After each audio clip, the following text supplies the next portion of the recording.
Construction on IndyGo's $387 million Blue Line project is expected to begin very soon. It's going to run 24 miles east to west, connecting Cumberland all the way to the Indianapolis International Airport, of course, running through downtown Indianapolis along I-70, Holt Road, and Washington Street. Work is expected to be finished in a couple of years, by 2028. And right now, IndyGo is asking for your help. They want to know how people plan to use the Blue Line, which is the city's final of the 3 planned bus rapid transit routes. And here to talk about a new survey now open is IndyGo's Chief Public Affairs Officer, Carrie Black. Thanks for being here. So good to be here. So first, let's talk about the timeline and then, of course, the construction schedule, what that could look like. Yeah, so groundbreaking is scheduled for like the next couple of weeks. So we are so close. This has been a long time coming, and it will be 4 years. So this is a marathon, not a sprint. And it's going to be taking place throughout the Washington Street corridor, which is about 14 miles.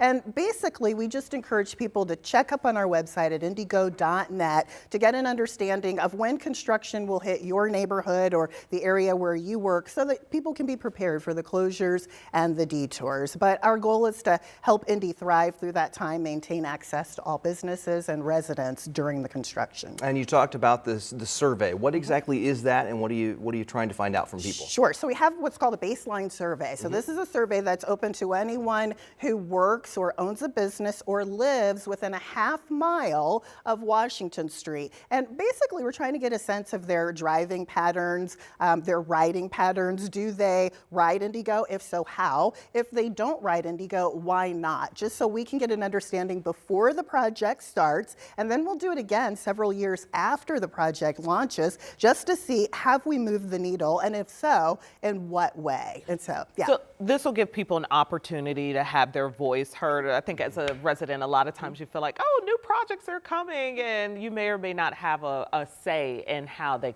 get rolled out. So the project itself is set. So I do want to be clear that people understand they will not have a say in how the project goes, but they will have a say in how they utilize the corridor now versus how they use the corridor after the Blue Line is in place. And obviously, our goal is to see that more people are utilizing transit, bus rapid transit, that more development is coming into the community. So we also survey real estate and economic development. And the cool thing here is that there's already been more than $400 million of economic development along that corridor, and construction hasn't even started yet. How do you respond to people who might wonder, this is a huge investment.